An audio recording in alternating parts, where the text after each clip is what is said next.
Bonjour à tous, bon début d'après-midi, je m'appelle Normand Latour, bienvenue à Perspective en direct. En direct parce que je vous parle en direct cet après-midi des bureaux de CICAN qui sont situés au centre-ville d'Ottawa. D'ailleurs, pour l'anecdote, je disais en début d'émission le mois dernier, mais je pense qu'on a eu un petit ennui technique qui nous empêchait de l'entendre. Ça me fait tout drôle d'être ici, puisque peu de gens le savent, mais les studios de la radio de Radio-Canada étaient situés ici, au Château-Laurier, au 7e et au 8e étage.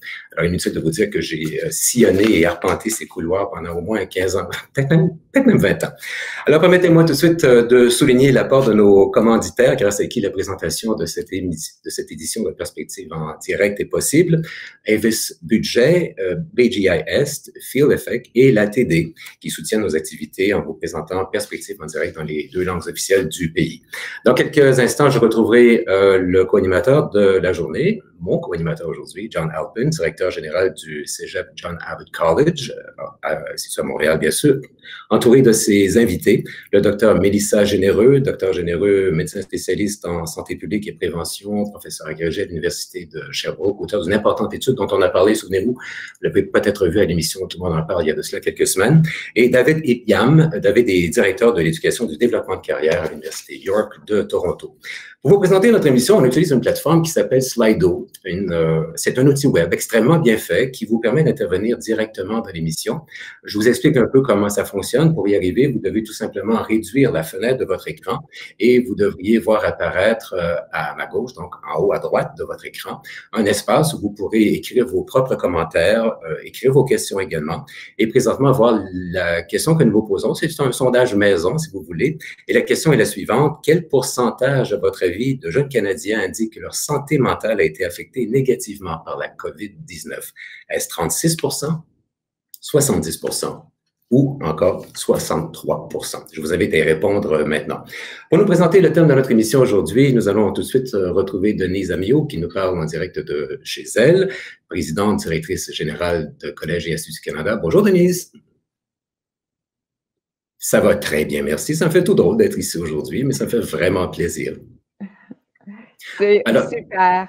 Alors peut-être, si tu me permets, Normand, avant de commencer, j'aimerais souligner que ceux d'entre nous qui sont à Ottawa, on est sur des terres qui font partie du territoire traditionnel non cédé du peuple Anishinaabe-Algonquin. Une précision importante et qu'on fait toujours de plus en plus d'ailleurs. Ce n'est pas la première fois, Denise, que nous parlons de santé mentale. Ce n'est pas nouveau comme préoccupation. Non, du tout. Et quand on parle de santé mentale, peu importe qui on est, qu'on soit des étudiants ou des employés ou des employeurs, la santé mentale et le bien-être, c'est important quand c'est le temps d'apprendre ou quand c'est le temps de travailler.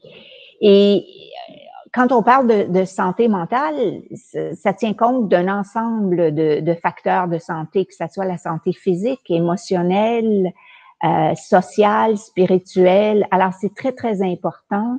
Et en ce moment, avec nos membres, quand on parle aux gens des collèges, ce qu'ils nous disent, c'est qu'il y a des besoins criants en ce moment chez leurs étudiants, chez leur personnel au niveau de la santé mentale.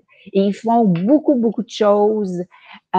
Et pour eux, c'est vraiment important de bien cerner les difficultés, les besoins des étudiants pour être capable d'y répondre et assurer le succès de ces étudiants-là. Mais il n'y a pas que les étudiants qui se trouvent au milieu de tout ça. Il y a le personnel enseignant aussi, forcément, le personnel non enseignant, les cadres. Oui, tu as bien raison, Normand. Et c'est vraiment un gros enjeu pour les administrateurs en ce moment. Et puis, ils travaillent fort là-dessus, mais il y a des bonnes nouvelles. Les bonnes nouvelles, c'est que on a pu travailler grâce à John, entre autres, qui a été un de nos coprésidents sur notre projet de santé mentale. On a travaillé avec la commission pour la santé mentale, la commission canadienne. Pour développer des outils. Pour développer, en fait, c'était pour développer, après ma barre, des normes. des normes pour la santé mentale pour servir aux institutions postsecondaires pour les aider dans leur travail. Alors, on avait Université Canada aussi qui s'est joint à ça.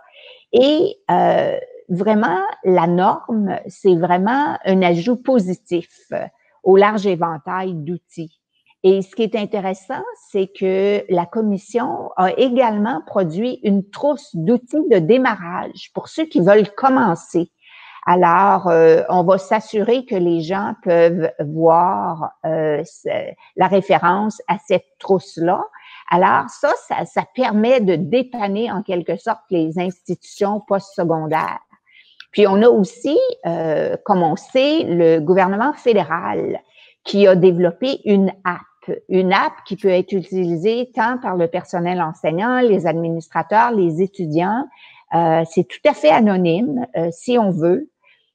Et ça permet d'avoir accès à des outils. Alors, cette app-là, ce site web-là, si vous voulez, ça s'appelle Espace Mieux-être Canada. Espace Mieux-être Canada. Alors, je vous invite à consulter ce site web-là et en plus, sur notre site à nous de l'association, on a réussi à mettre les différentes initiatives qui ont été mises en place par nos membres. Et puis, il y a toute une ventilation. Alors, vous pouvez regarder chaque domaine et si vous regardez sous santé mentale, vous pouvez voir les super initiatives que nos membres ont mis en place. Denise, en terminant, c'est collectivement qu'on s'est retrouvés dans tout ça. C'est collectivement qu'on va trouver une façon de s'en sortir aussi. Hein?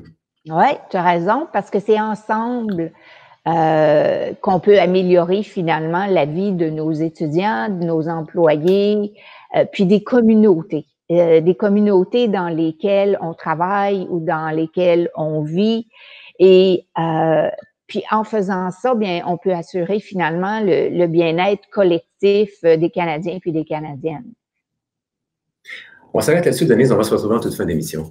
À tout à l'heure. À tout à l'heure. Je retrouve maintenant mon collègue pour la prochaine heure, John Halpin, directeur général du collège du Cégep John Abbott College, je devrais dire. Bonjour, John. John, on s'est toujours préoccupé de la santé mentale, mais là, on se rend compte que le masque cache peut-être quelque chose de plus grand que soi, une espèce de détresse psychologique. En tout cas, on en parle beaucoup. Ça fait plusieurs années que toutes les institutions, pas seulement au Canada, mais à travers le monde, travaillent pour essayer de comprendre et adresser les problèmes de santé mentale ou le défi de la santé mentale. Et c'est clair qu'avec les événements qui se sont passés à travers depuis la pandémie, ça a amplifié le problème, ça a rendu ça probablement beaucoup plus visible. Donc, c'est vraiment le défi des collèges. Tous les collèges et les institutions d'éducation travaillent fort pour maximiser les chances de réussite de nos étudiants. Et puis, s'ils ne sont pas en une bonne santé mentale, ben, la réussite devient impossible. Donc, c'est clair qu'on a un mandat de réussite pour nos étudiants. Par contre, le défi, c'est qu'on n'est pas des hôpitaux. On a un mandat d'éducation et non nécessairement de santé mentale. Donc, c'est un défi dans toutes nos institutions de trouver des solutions qui ont en plus été amplifiées par la pandémie. Oui. Alors, avant d'entendre nos invités que nous avons réunis en table ronde aujourd'hui, je vous invite à regarder, John, avec moi, des commentaires que je suis allé recueillir auprès de deux étudiantes. Nous allons d'abord retrouver Bandou Doukoulé. Bandou est athlète, étudiante en sciences sociales à l'Université de Saint-Boniface au Manitoba. Je vais poser une question toute simple. Écoutez.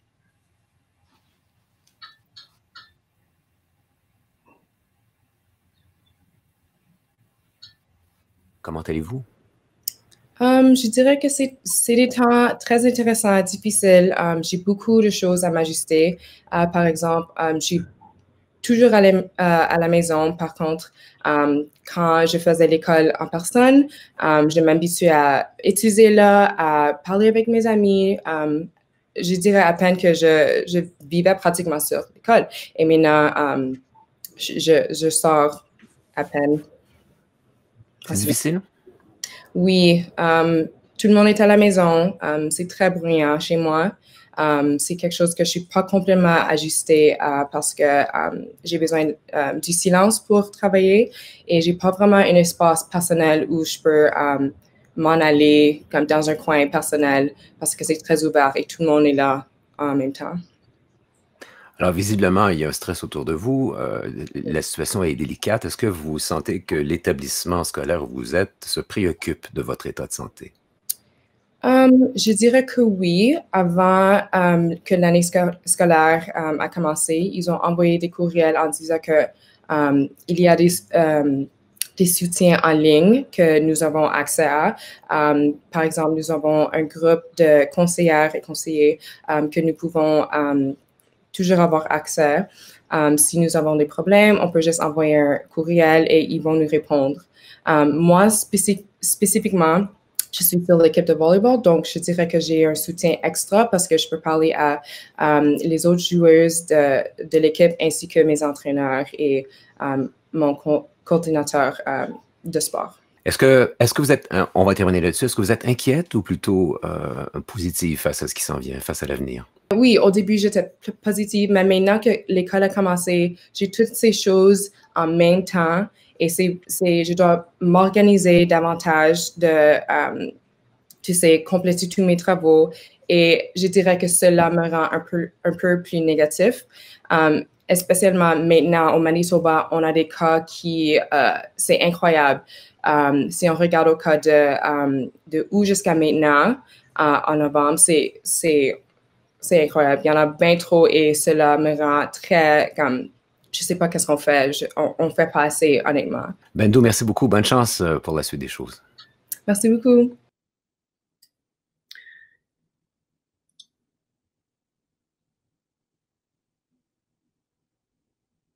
Bonjour Sarah Maria. Bonjour. Comment vous sentez-vous présentement? À ce moment-là, je suis une étudiante de gestion agricole à temps plein et je travaille pour les CIUS. Je travaille dans une résidence pour personnes âgées. Je travaille dans la résidence la plus touchée à la région à ce moment-là. Et je ne sais pas si je peux vous dire, à ce moment-là, je suis coronavirus, j'ai le coronavirus. Mon dernier test a été positif, alors je suis confinée. Mais j'ai reçu tout le temps l'appui de la part des services aux étudiants du collège qui sont toujours, qui m'écrivent, qui m'appellent. J'ai un bon appui avec eux. En terminant, Sarah Maria, est-ce que vous voyez, vous connaissez l'expression probablement, mais est-ce que vous voyez la lumière au bout du tunnel? Est-ce que vous croyez qu'on va s'en sortir une fois pour toutes? Bon, pour moi, je peux nommer la pandémie comme une pandémie d'incertitude et de mensonges. Toujours, on ne sait pas. On ne sait pas jamais qu'est-ce qui va arriver demain, qu'est-ce qui va changer demain.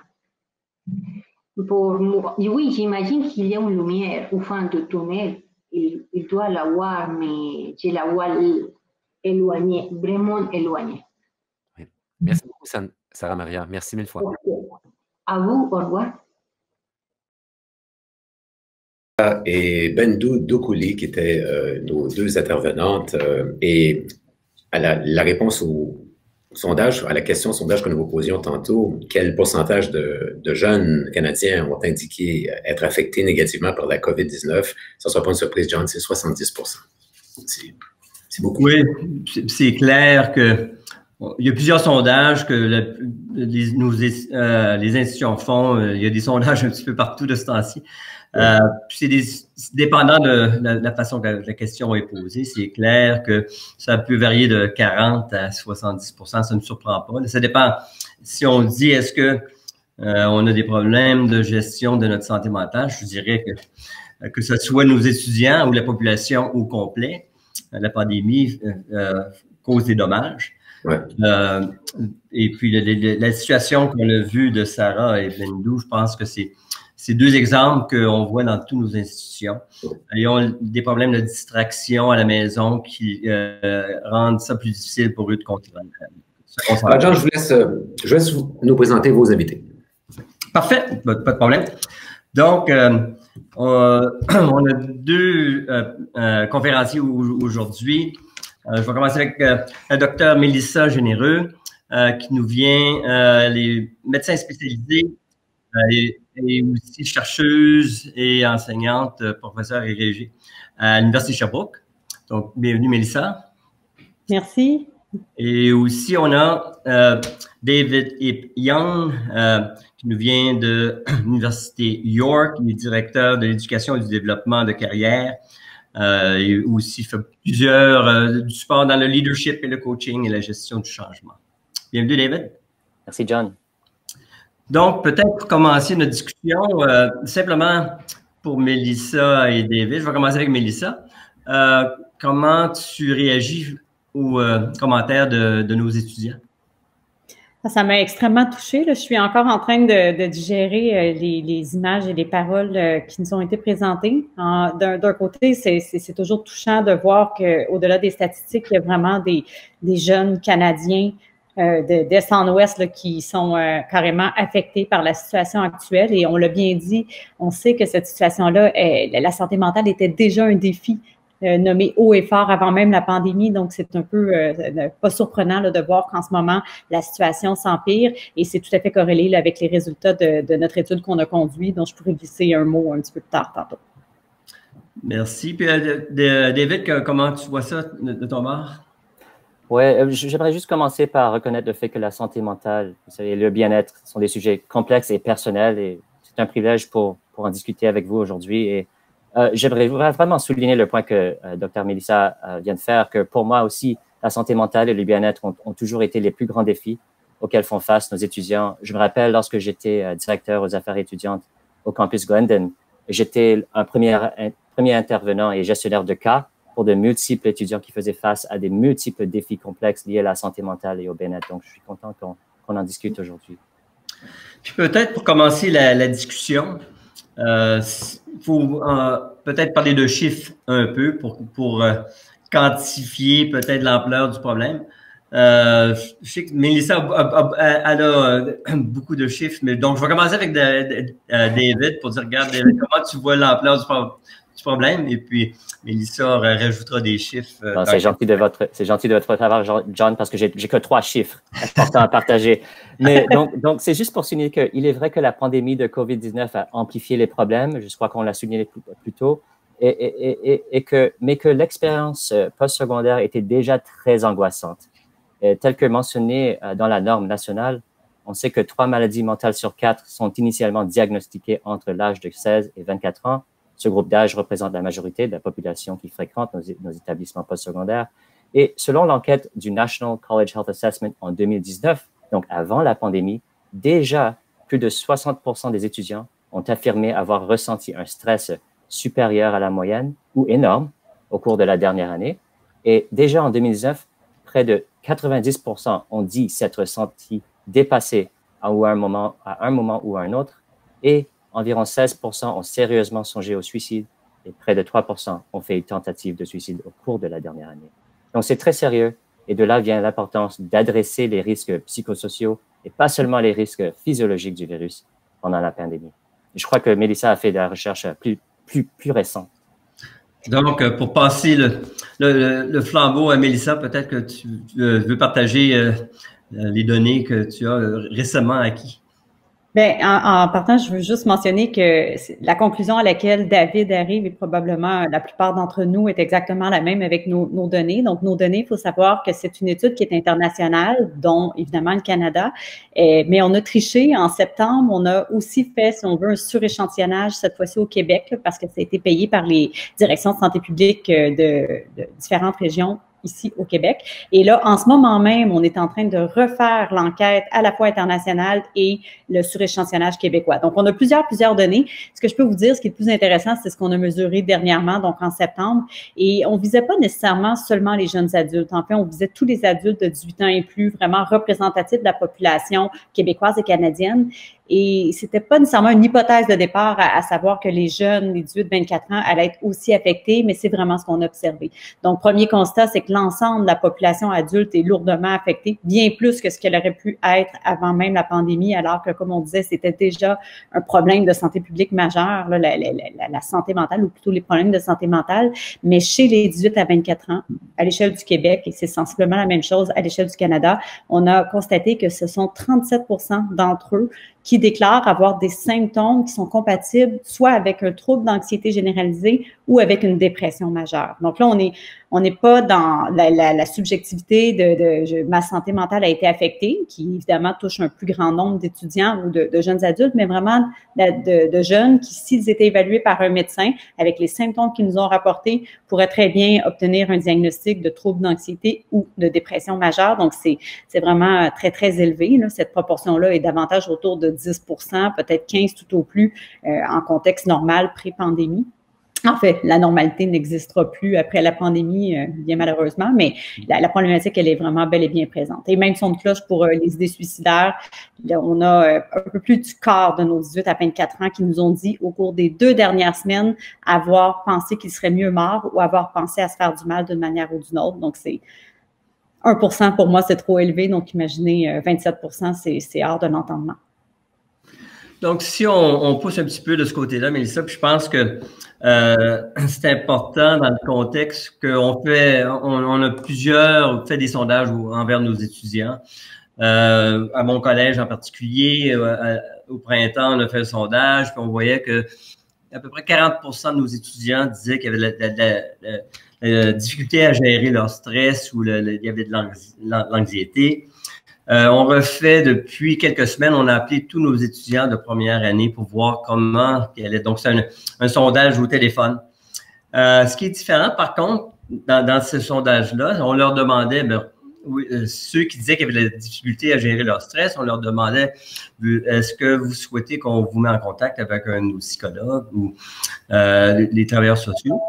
Dans ce contexte-là, juste seulement 5% nous disaient qu'ils étaient prêts à rentrer en contact avec un psychologue. Donc, peut-être pour en discuter, Mélissa, quel est le phénomène? C'est-tu le stigma rattaché à la santé mentale qu'on voit de plus en plus? Bien, en fait, je dirais d'une part, la problématique effectivement de la stigmatisation à l'égard des problématiques de santé mentale demeure, alors que ça n'a plus sa place. Là, certainement pas en 2020, ça n'avait déjà pas sa place avant. Et j'ajouterais à ça le fait qu'en contexte de catastrophe, parce qu'on se le dise, une pandémie, c'est une catastrophe au même titre que la tragédie ferroviaire de Lac-Mégantic ou les feux de Fort McMurray. Et on sait très bien, c'est documenté qu'en contexte de catastrophe, ou du moins en post-catastrophe, les gens qui souffrent de problématiques de santé mentale sont encore moins portés à aller consulter ou demander de l'aide parce que ils considèrent que c'est la situation à laquelle ils ont été exposés qui est anormale et non leur réaction. Et dans un sens, ils ont raison. La réaction devant tout ce stress-là, toutes ces pertes et perturbations-là, elle est tout à fait normale si on se fie aux statistiques. On est dans une majorité de population de jeunes qui sont actuellement affectés. Donc, c'est normal, mais c'est pas parce que la réaction, elle est normale qu'on n'a pas besoin d'aide et de s'ouvrir aux autres et de partager notre souffrance pour pouvoir bénéficier de l'aide et de l'entraide. Donc, je suis pas surprise, mais en même temps, je suis inquiète parce que devant ce pourcentage-là de jeunes qui souffrent, si un si petit nombre se dit prêt à consulter, il faut renverser ce phénomène-là absolument.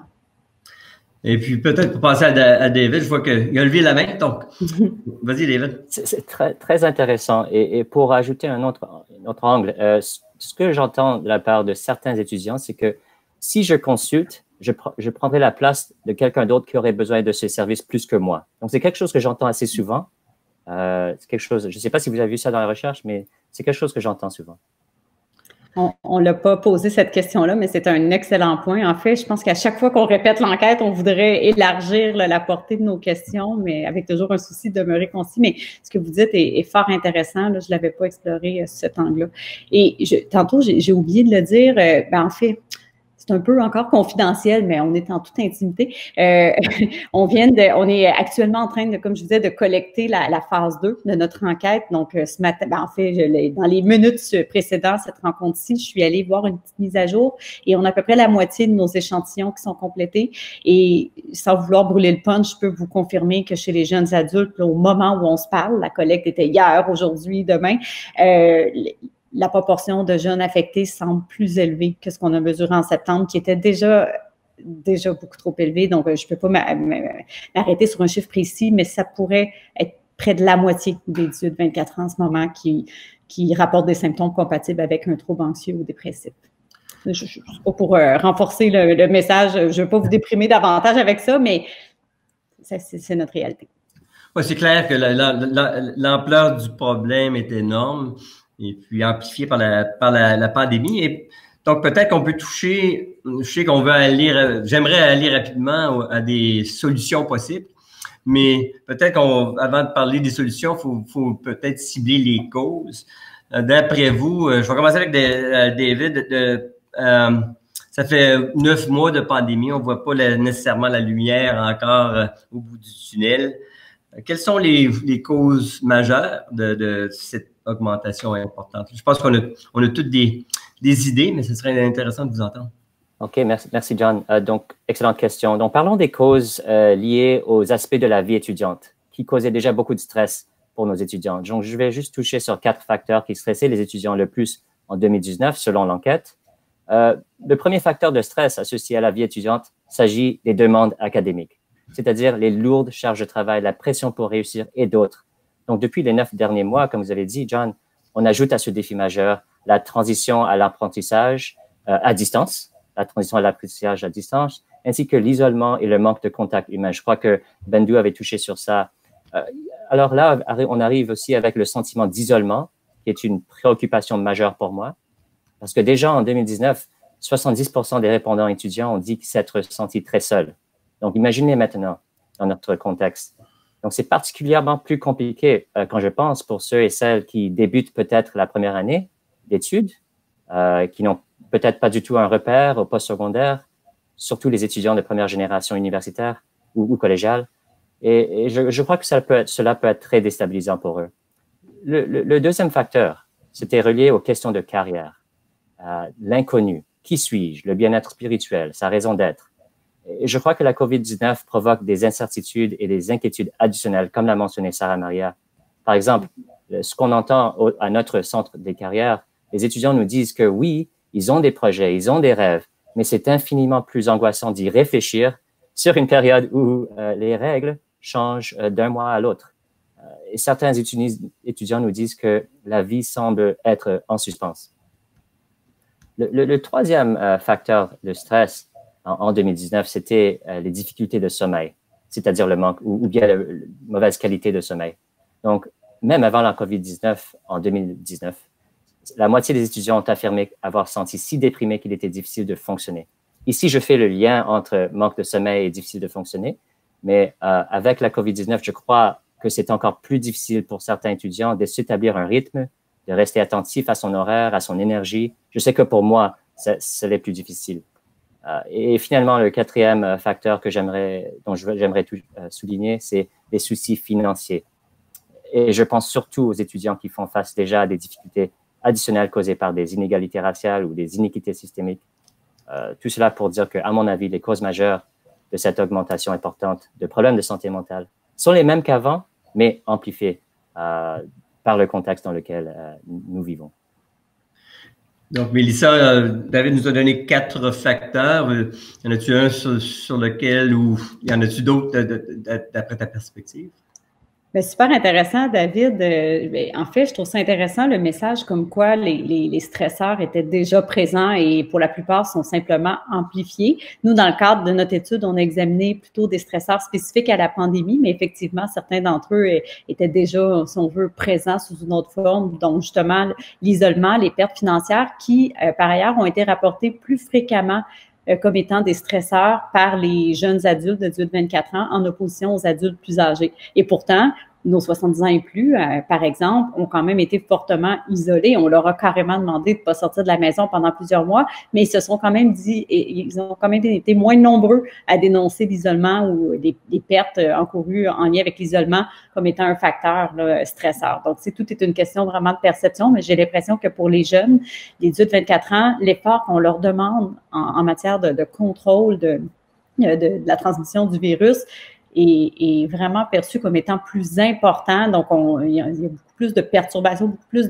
les contacts sociaux qui sont réduits pèsent beaucoup plus lourd dans la balance pour les jeunes. Jeunes qui, par ailleurs, sont beaucoup moins nombreux à rapporter une peur du virus. Donc, vous comprenez que le virus fait quand même moins peur. Ils ont, dans un certain sens, raison que pour leur propre santé, le virus est probablement moins menaçant, mais ils sont parmi ceux qui doivent quand même fournir un effort qui leur paraît beaucoup disproportionné par rapport à la crainte du virus. Donc, ça, c'est un peu ce qui est ressorti dans notre étude. Et le dernier facteur qui a peut-être pas ressorti dans le discours de David et qui est très spécifique à la pandémie, en fait, c'est pas un facteur, mais une série de facteurs qui sont plutôt relatifs à l'infodémie.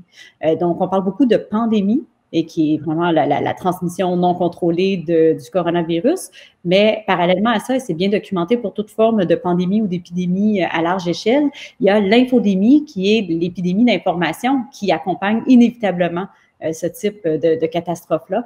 Donc, on fait face à une surabondance d'informations, tantôt vraies, tantôt fausses, et tout dépendant de la manière dont on a de s'informer, ça peut venir beaucoup affecter notre quotidien. Et chez les jeunes, dans notre étude, ce qu'on a constaté, c'est que les jeunes ont en moyenne, moins tendance à faire confiance aux autorités et davantage tendance à aller s'informer plutôt des sources informelles comme les médias sociaux qui, évidemment, sont davantage sources là, de fausses informations, de mésinformations. Donc, tout ça vient aussi là, contribuer à augmenter leur anxiété et leur dépression, malheureusement.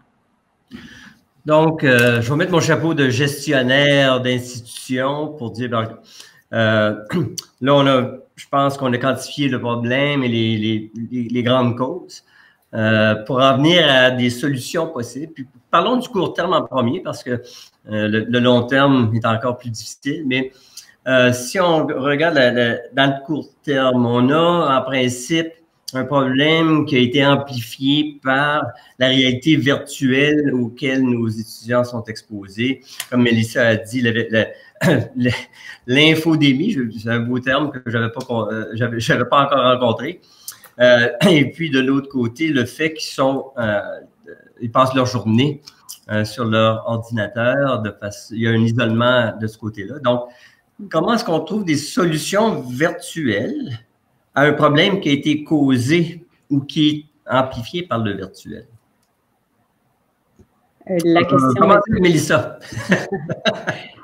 Bien, ça, j'ai vraiment l'impression qu'on va avoir des réponses quand même complémentaires, pour ne pas dire, bien, pas différentes, mais moi, c'est sûr que je suis un médecin de santé publique, donc j'ai été formée, conditionnée à penser prévention, penser aux choses de base, si on veut. Donc, vous m'entendrez pas dire ou prôner comme premier type de solution la mise en place de plus de services psychosociaux, plus de psychologues, plus de services spécialisés. C'est pas que c'est pas important, au contraire, je pense que c'est absolument nécessaire, mais comme on l'a bien évoqué depuis le départ, c'est nécessaire, mais ce n'est pas suffisant. D'abord et avant tout parce que ce ne sont pas toutes les personnes qui ont besoin d'aide qui vont aller en chercher. Et deuxièmement, parce que si on attend que les gens atteignent un niveau suffisamment critique pour dire qu'ils ont besoin d'aide, à mon avis, on a raté la chance d'agir un petit peu plus en prévention, un peu plus en amont du problème. Donc, si je fais l'image un peu d'une pyramide, là, ce dont je parle, c'est vraiment la pointe de la pyramide, des services davantage spécialisés ou les services un peu de type curatif une fois que le problème est bien installé. Moi, je vise davantage la base de la pyramide où on peut, bon, virtuel ou pas, je pense que tout passe pas par le virtuel, là, parce que je suis pas certaine qu'à travers l'écran, on peut répondre à tous les besoins, mais d'instaurer certains facteurs de protection à l'échelle un peu communautaire. Bon, la communauté collégiale, la communauté là, de l'institution scolaire, mais la communauté aussi dans laquelle on vit géographiquement, notre communauté, notre réseau de soutien familial, les amis, on a tous un rôle à jouer. Et on doit se dire aujourd'hui, si on va bien, bien, tant mieux. Vous avez un rôle à jouer quand même. Vous avez un rôle à jouer parce qu'il y a forcément quelqu'un dans votre entourage qui souffre. Donc, qu'est-ce que je peux jouer comme rôle si je vais bien? Mais je peux aller me former en premier secours psychologique, par exemple. Je peux aller me former pour être capable ensuite de pouvoir porter assistance à autrui. Donc, je ne sais pas si c'est comme ça partout au Québec, au Canada, mais au Québec, classiquement, lorsqu'on croise quelqu'un dans un corridor ou dans la rue et on dit « Hey, ça va bien », si la personne nous dit non, ça va pas très bien, on est bouche bée, là, on sait plus quoi dire parce que la norme, c'est de dire oui, ça va bien, et toi, même si ça va pas bien. Donc, il faut avoir maintenant cette ouverture-là pour dire si ça va pas, je suis là, je suis peut-être pas expert, mais je suis capable d'initier l'échange, je suis capable de t'écouter, je suis capable aussi de repérer certains signaux qui me montrent que tu vas vraiment, peut-être pas vraiment bien, et là, je suis capable aussi de te référer vers certaines ressources. Donc, déjà ça, d'avoir un filet de sécurité sociale et avoir un climat tout simplement d'entraide ou une dynamique là, qui fait on sent qu'on n'est pas seul et qu'il y a une ouverture à ce qu'on puisse se raconter, des fois juste pour des mauvaises journées, des fois pour des problèmes plus soutenus. Je pense que c'est un pas dans la bonne direction. Et d'ailleurs, le type d'entrevue qu'on a vu tantôt pour les 2 étudiantes, je suis certaine que ça leur a fait du bien et de donner l'occasion aux étudiants de pouvoir se raconter, de raconter leur expérience de pandémie. Vous ne pouvez même pas imaginer à quel point ce récit-là peut aider les gens à prendre du recul, à organiser leurs pensées, à prendre conscience de certaines difficultés, mais aussi de certaines ressources et forces dont ils disposent. Donc, ça serait un peu un premier élément de réponse de mon côté. Parfait. David, veux-tu rajouter là-dessus? D'accord. Je crois que, Dr. Mélissa, on est sur la même longueur d'onde à ce qui se rapporte aux services en amont ou développer des services en amont du problème ou en prévention. Je crois qu'on est sur la même longueur d'onde là. Et puis, juste pour la technique dont vous venez de parler, comme quand on demande à quelqu'un comment ça va, on utilise des techniques comme ça en coaching aussi. Et ce que j'ai trouvé, ce qu'on retrouve dans le côté universitaire, c'est que peut-être changer la question. Au lieu de poser la question « Comment ça va ?», on commence à poser différentes questions comme quel était votre moment préféré cette semaine? Quel était votre moment le moins apprécié? D'où avez-vous tiré votre énergie cette semaine? Qu'est-ce qui a été le plus épuisant cette semaine? Donc, ce sont des questions que les conseillers académiques, en carrière, etc., peuvent commencer à poser pour créer un dialogue, un espace plus sûr pour avoir une conversation, donner ce recul, etc., dont Mélissa vient d'en parler. Maintenant, j'ai une autre piste pour nos gestionnaires aussi, à très court terme, ou peut-être dans l'immédiat, c'est que nous devons savoir comment les étudiants perçoivent nos efforts et leurs besoins. Je sais que, John, vous venez de mener une petite enquête auprès de vos étudiants. Et sur ce point, je me suis inspiré de l'infolettre de Alex Usher, de l'organisme Higher Ed Strategy Associates. En bref, il dit que la première chose que chacun devrait faire est de se renseigner auprès des étudiants et comment les étudiants perçoivent les efforts des établissements en cette période difficile. Et c'est pas un long sondage, c'est une question par semaine. Par exemple, combien d'heures de contact reçoivent-ils? Voient-ils les professeurs faire de réels efforts pour s'adapter en format en ligne? Ou reçoivent-ils simplement des diapositives qu'ils doivent lire eux-mêmes? Quel type d'interaction ont-ils avec les professeurs ou les assistants d'enseignement? Quel usage font-ils des services de bibliothèque, des services aux étudiants? Donc, pour moi, en tant que gestionnaire aussi, je crois que cet exercice révélera pour chaque institution l'expérience des étudiants, leurs besoins et les points ou moments faibles ou difficiles de leur expérience. Et suite à cela, nous serons en mesure peut-être d'établir des priorités pour la mise en œuvre de solutions. Mais il faut aussi faire une analyse selon les regroupements des étudiants. Ce n'est pas tous les étudiants qui vont avoir la même expérience. Donc, je dirais comme les étudiants noirs, des étudiants autochtones, étudiants LGBT, comment ces étudiants, quelle est leur expérience et comment perçoivent-ils nos efforts? On parle beaucoup de nos étudiants depuis un petit peu. Mélissa, je pense que tu veux intervenir avant de poser ma prochaine question, mais vas-y. Oui, ben en fait, c'est parce que j'aime le fait qu'on essaie de penser un petit peu différemment, alternatif, puis ça, je pense que c'est vraiment un message important, tu sais, devant une situation extraordinaire, on doit trouver des solutions extraordinaires, on doit innover, là, je pense que c'est vraiment le modèle, faut pas hésiter à tenter des nouvelles choses, et dans cette optique-là, je voulais juste glisser un mot, à savoir que il y a des trucs hyper accessibles et qui, je pense, pour le moment, ne sont pas suffisamment reliés dans nos esprits au bien-être collectif et à la santé mentale, comme par exemple les activités de loisirs, activités sportives, mais aussi les activités de type culturel ou artistique qui, ça a été démontré par la littérature à maintes reprises, ont un fort potentiel pour aider à mieux comprendre justement nos émotions, des événements, sentir qu'on peut regagner un certain pouvoir sur notre vie. Donc, faites juste penser à la dernière fois que vous avez écouté un bon film ou une bonne musique qui évoque chez vous certaines émotions, qui vous permet de les vivre sans faire une thérapie officielle, si on veut. Et c'est vraiment puissant ce que ça peut faire. Donc, je vous le dis parce que l'art, la culture, le sport, ce sont des choses qui demeurent encore accessibles en virtuel. Bon, pour le sport, c'est peut-être plus difficile, mais art et culture, certainement. Et encore une fois, l'extérieur, les espaces verts, ça demeure disponible. On parle de plus en plus même de prescription sociale verte, encourager nos jeunes à aller dehors, à aller prendre une marche en forêt. C'est extrêmement libérateur, surtout si c'est accompagné d'une réflexion un petit peu plus profonde qui nous aide à mieux comprendre ce qu'on vit et aider à mieux comprendre aussi nos pistes, nos voies de solution. Donc, je voulais juste glisser un mot sur cette importance-là de penser autrement, innover et d'adopter des solutions plutôt extraordinaires qu'ordinaires. Ah, ça me fait rire, Mélissa, parce que je suis chanteur, j'ai un piano à la maison et puis le soir, quand mon épouse m'entend jouer le piano, elle vient me voir après, elle dit « C'était une longue journée. La façon que je chantais, c'est clair que tu te vidais le cœur. » Donc, tu as entièrement raison de ce côté-là.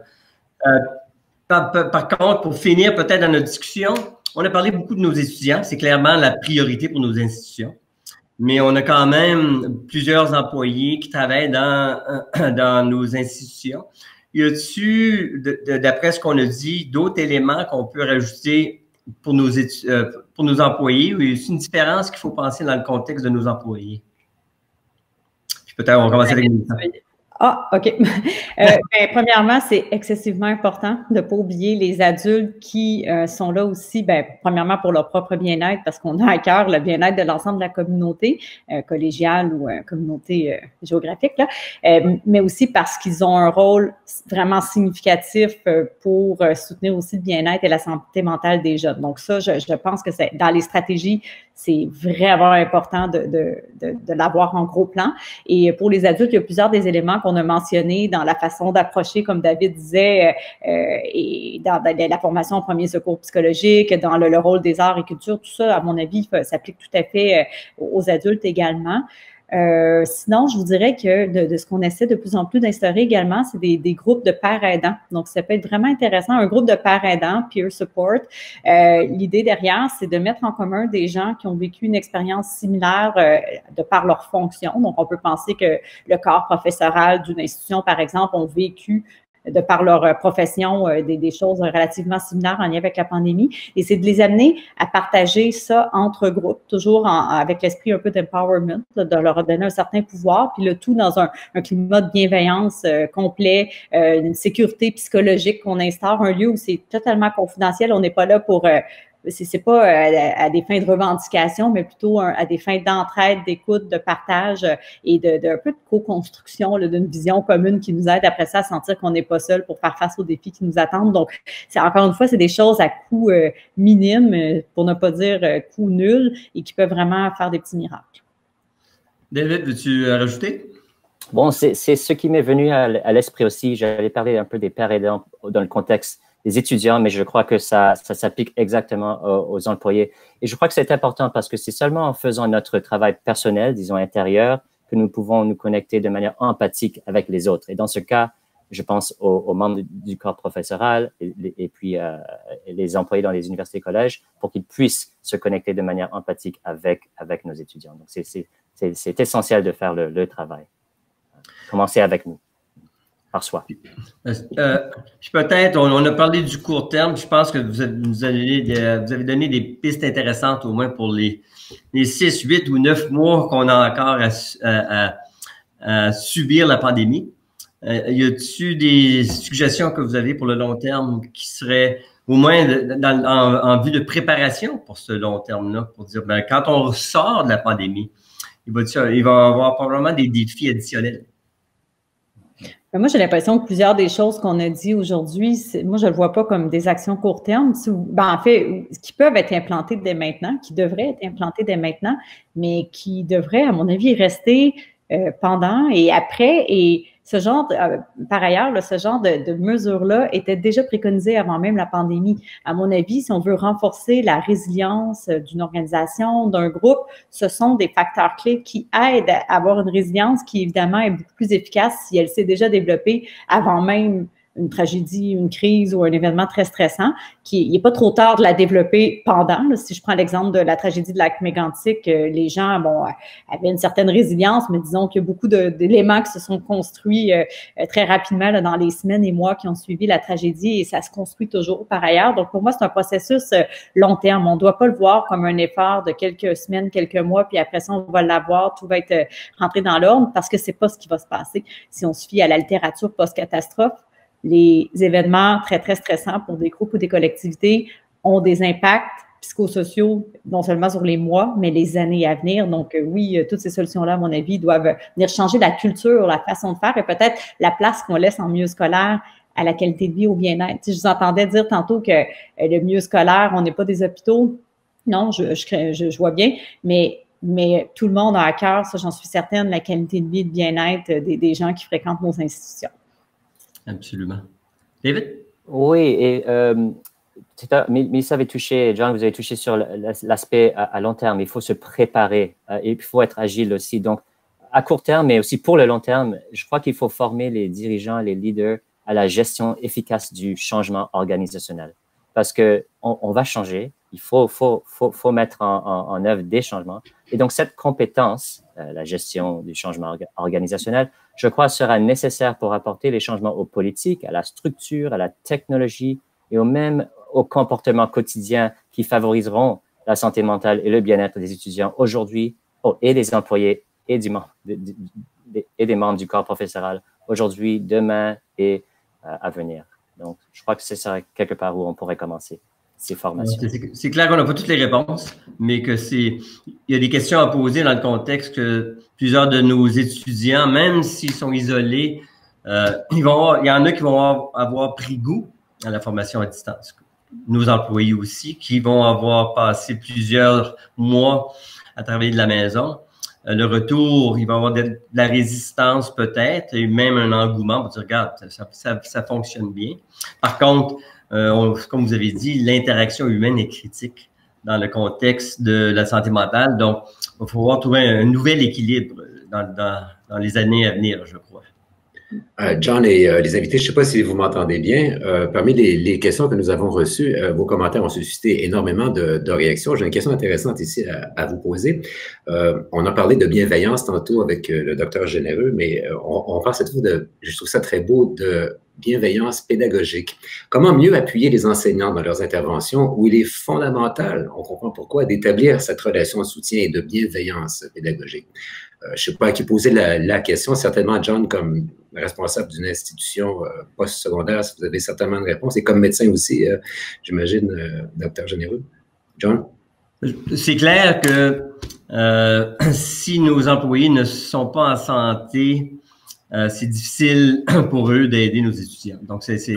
Comme David a dit, c'est clair qu'on porte beaucoup attention à nos étudiants, à nos employés. On essaie dans un contexte où tout le monde est distancié. Donc, il faut faire un effort de communication, d'être beaucoup plus accessible. Dans notre collège, on rencontre tous nos employés une fois par mois. Là, on parle de 900 employés, là. Mais dans une interaction, pour ce cas, poser vos questions. On n'a pas toutes les réponses. C'est clair qu'on ne les a pas. Il faut être honnête dans ce qu'on sait et qu'est-ce qu'on ne sait pas. Et puis ça donne une confiance à nos employés, au moins qu'ils ont leur juste dans la situation du collège. Et puis, il faut leur donner le support requis s'ils ont des défis, parce que s'ils ont des problèmes de santé ou quelqu'un dans leur famille a des problèmes de santé, c'est clair qu'il faut leur donner des accommodements dans ce contexte-là. Je ne sais pas, Mélissa, si tu veux rajouter. Oui, puis ça, c'est vraiment un apprentissage que j'ai fait avec les années à Lac Mégantic, parce que vous comprenez que vouloir soutenir une communauté autant affectée, sur le coup, je n'avais aucune idée comment faire, jusqu'à ce que je comprenne que c'est normal que je sache pas comment faire, parce que je ne suis pas la communauté. La communauté le sait beaucoup mieux que moi. Donc, en laissant de la place à la communauté à se mobiliser elle-même, un espace de dialogue pour s'organiser, développer entre eux la vision commune et les pistes de solutions qui pourraient fonctionner, ça a été énormément porteur. Donc, si on applique ça dans un contexte de bienveillance pédagogique dans une école ou une institution, un collège, etc., je pense que de mettre sur pied un comité de bienveillance qui serait l'idée par les professionnels eux-mêmes, ou encore une fois, on n'est pas dans un esprit de revendication, pas du tout, mais plutôt à mettre sur pied des petites solutions, c'est des petites douceurs, des fois qu'on appelle, nous on le fait à l'hôpital à Lac-Mégantic, actuellement, là, pendant la pandémie, et à un moment donné, l'idée a émergé de faire un courrier du cœur. Donc là, l'idée de partir des chaînes de gentillesse, tout simplement, c'est gratuit, mais ça fait du bien. On reçoit un courriel de quelqu'un qui nous dit « Je t'apprécie beaucoup pour telle raison », puis ben là, ça me fait du bien. Puis moi, mon engagement, c'est de renvoyer ça à 3 autres personnes. C'est une idée, c'est un exemple, mais pour dire que moi, j'aurais pas pensé à cet exemple-là, mais les employés eux-mêmes étaient davantage outillés pour être capables d'identifier certaines pistes d'action qui pourraient créer davantage de bienveillance au sein de leur organisation, entre employés et avec la clientèle qui est desservie par l'institution. Donc, tu sais, je pense que ce genre d'approche-là de comité de bienveillance pourrait déjà être un pas dans la bonne direction pour les professionnels. Et sentez-vous, David, de votre côté, que ceux que vous rencontrez, vos collègues autour de vous, sont bien outillés justement pour rendre ce service-là dont vient de parler Dr. Généreux? Voilà, et puis il faut modeler ces comportements. Donc, par exemple, avec mon équipe, on est tous dans des réunions virtuelles multiples fois par jour. Donc, ce que j'aime faire, c'est pour les premières 10 minutes, on commence avec des cercles de conversation modérés. On crée un mur de gratitude et d'appréciation. On commence chaque réunion avec des gratitudes. On partage ce qu'on apprécie dans la vie. On partage nos préoccupations en même temps aussi. Donc, je crois que ça crée un espace pour ce dialogue, pour la bienveillance. Question qui se pose évidemment parce qu'à la lumière si vous suivez l'actualité, vous avez probablement entendu et constaté que les gouvernements investissent beaucoup d'argent pour combattre et pour aider la population de façon générale. Est-ce que c'est suffisant? Est-ce que c'est la bonne façon de fonctionner? Dr. Généreux, j'imagine que lorsqu'on annonce 100 millions de dollars, il y a une partie de cet argent-là qui se ramasse pour vous aider à faire vos recherches? Bon, pour la recherche, dans le 100 millions en santé mentale, non, je souris parce que j'ai eu des beaux échanges ce matin avec le ministère de la Santé. Il y a eu, je dirais, plus une belle écoute, une belle prise de conscience des résultats là, qui émanaient de notre recherche, mais aussi de plein d'autres savoirs là, qui sont développés au cours des derniers mois, mais surtout une belle écoute pour implanter des pistes de solutions basées sur des apprentissages antérieurs.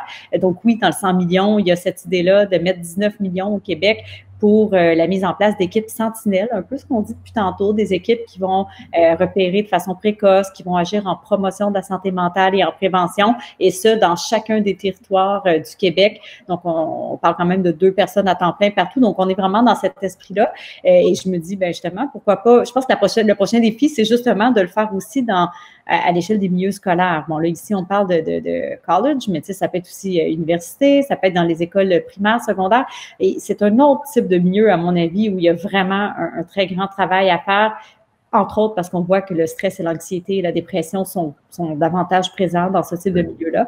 Mais oui, j'espère qu'on va pouvoir aller de l'avant avec ce type d'approche-là dans vos types de milieux.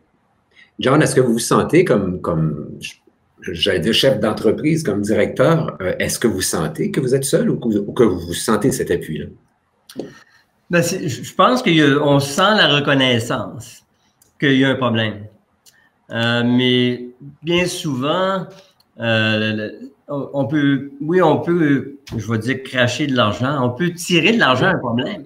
Mais c'est pas comme s'il y a plusieurs psychologues qui sont assis sur le trottoir qui se cherchent des emplois. Donc, si on dit, regarde, on va vous aider pour le psychosocial, puis on met de l'argent là-dessus, faut nous donner le temps de trouver ce monde-là, désengager, de changer nos systèmes, de faire des choses que Mélissa et David parlent. Ça prend des semaines, des mois d'implanter des systèmes, former le monde pour être capable si on veut, un système de sentinelle. Malheureusement, bien souvent, la patience n'est pas là. On donne l'argent au mois d'août, puis on veut les résultats on nous demande des réductions de compte en dedans d'un mois ou 2 mois. On dit, regarde, vous avez fait quoi avec l'argent qu'on vous a donné? Donc, je comprends l'urgence parce qu'on sent l'urgence. On est dans une urgence pandémique. Donc, c'est ce dilemme-là qu'on a que, oui, il y a une reconnaissance puis un vouloir de rajouter de l'argent pour régler le problème, mais il faut avoir la patience dans ce contexte-là. Puis souvent, nos politiciens n'ont pas la patience. Je regarde le temps qui file. Dernière question, puis j'aimerais ça, si on pouvait terminer avec une note positive. C'est une question qui a été soulevée dans les gens qui ont réagi. Que font ceux qui vont mieux présentement? Qu'est-ce qu'ils font de façon différente? Docteur Généreux. OK, mais quel est leur truc ou comment ont-ils réussi? Ouais.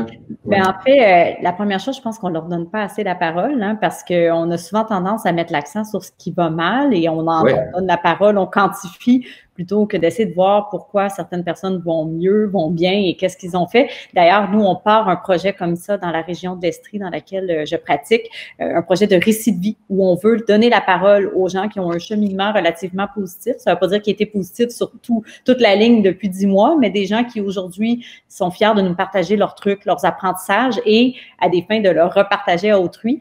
Donc aujourd'hui, je parlerai un petit peu en terrain inconnu, là, si je vous dis exactement comment les gens ont réussi à s'en sortir, mais je pense qu'on doit davantage leur donner la parole. De votre côté, David? Oui, c'est une grande question. Donc, je dirais que les établissements postsecondaires qui investissent dans des initiatives, des changements qui favorisent la confiance en ses aptitudes et capacités, premièrement, le sentiment d'appartenance, deuxièmement, ou même premièrement, et seront les premiers à faire avancer les choses en matière de santé mentale, de bien-être et d'équité. Écoutez, oui, allez-y, Mélissa, on va terminer avec ça. Oui, désolé, hein, c'est juste que vous parliez de facteurs très importants, David, puis à ça, je ne l'ai pas mentionné depuis le début, mais dans notre étude, dans tous les facteurs qu'on a examinés, il y en a quand même un qui est ressorti de façon prépondérante qui s'appelle le sentiment de cohérence. Et le sentiment de cohérence, c'est une ressource psychologique qu'on a à l'échelle individuelle, donc certaines personnes l'ont de plus développé que d'autres, et c'est cette capacité-là de faire face à l'adversité en comprenant ce qui nous arrive, donc la compréhension, en étant capable de donner un sens à ce qui nous arrive, donc un peu le meaning, signification, et en sentant qu'on dispose des ressources nécessaires pour affronter cette adversité-là, donc le manageability ou gérabilité. Donc, 3 composantes, comprendre, donner du sens, capacité de gérer, sont probablement parmi les 3 composantes clés qui peuvent nous aider à bien aller. Et dans notre étude, vraiment, les gens qui ont un sentiment de cohérence plus élevé sont à peine affectés par la pandémie. Ils sont affectés, mais ils réussissent à s'adapter davantage et à manifester moins de symptômes d'anxiété ou de dépression.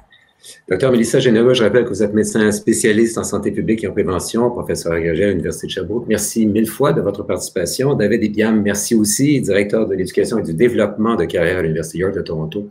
Merci pour votre présence aujourd'hui. Nous avons eu droit à de très beaux échanges, beaucoup de réactions sur Slido. Je vous remercie 1000 fois. Au revoir. Merci. Bonjour. Et puis, John et Denise, nous allons terminer cette émission. John, je n'ai pas le temps de vous poser la question, mais qu'est-ce que vous retenez de cette conférence que nous avons eue avec nos invités aujourd'hui? Ce qui est encourageant de mon point de vue, c'est qu'il y a eu plusieurs suggestions de façon constructive pour dire qu'est-ce qu'on peut faire. Pas nécessairement des choses qui coûtent beaucoup d'argent, mais il faut avoir peut-être la patience de les implanter et puis la détermination. Comme on s'est dit, plusieurs des solutions, c'est vraiment, on le sait, ça fait longtemps que tous nos institutions travaillent la santé mentale. Si on prend avec Bell Canada, toute la poussée de Let's Talk, faut se parler, c'est encore vrai. Il faut trouver des solutions virtuelles où on permet le monde de se parler parce qu'au bout de la ligne, c'est l'interaction humaine qui va être une grosse partie de la solution. Il faut trouver des mécanismes qui permettent la vraie interaction humaine, que ce soit à travers le sport, que ce soit à travers des activités étudiantes, que ce soit à travers le culturel, à travers des interactions, juste seulement une conversation d'un employé à l'autre ou d'un étudiant à l'autre. C'est clair.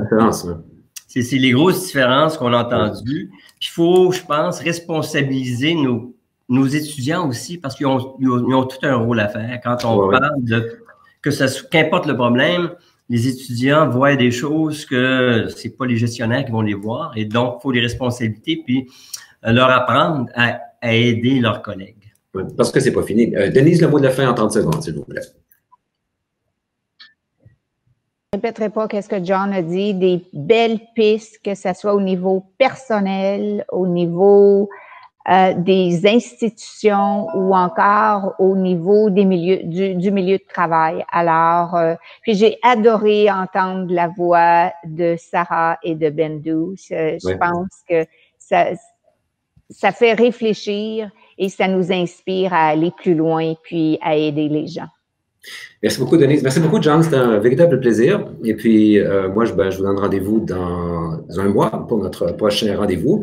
On va parler cette fois vraiment de pédagogie et comment se donner des moyens pour arriver à transformer ou transposer cette information dont on dispose quand on est un enseignant aux enfants, aux jeunes, à nos enfants, j'allais dire, qui sont en classe. Merci mille fois. Je termine en remerciant une dernière fois nos commanditaires aujourd'hui, Avis Budget, BGIS, Field Effect et TD qui nous ont appuyés pour la présentation de cette émission. Je vous souhaite de passer une agréable fin de journée et je vous dis à bientôt.